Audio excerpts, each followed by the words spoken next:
Now, I get asked a lot, what's it like to trust people at a level to fly 3 feet away from them? And I think it's a valid question. I didn't fly with any of these gentlemen before I joined the Thunderbirds. So I was like, we just met. Yeah.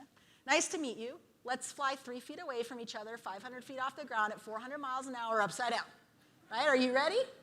Right? Now, it shouldn't surprise you in a place like when we have processes and procedures that have to be followed.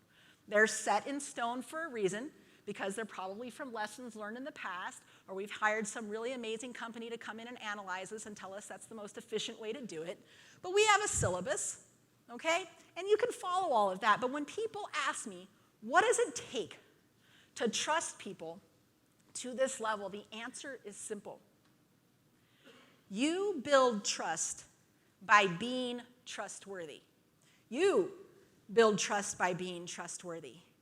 We often wait in relationships and in business and intense environments where there's high risk and high execution and high dollar amounts, that trust and building that starts with somebody else's actions. That's not true. Trust starts with you. You build trust on teams by being completely dependable and trustworthy in the role that you have been called to do.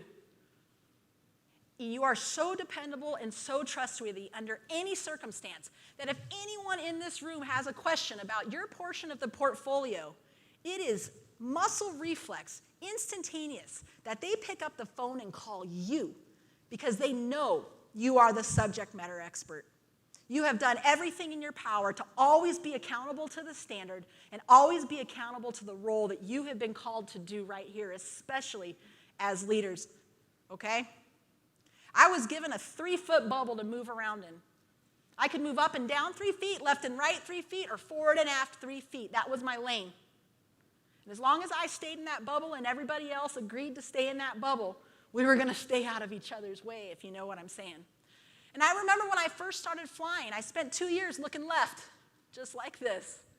And I used to look across the #1 pilot over to the guy flying the left wing during training season, and he'd be moving all over the place.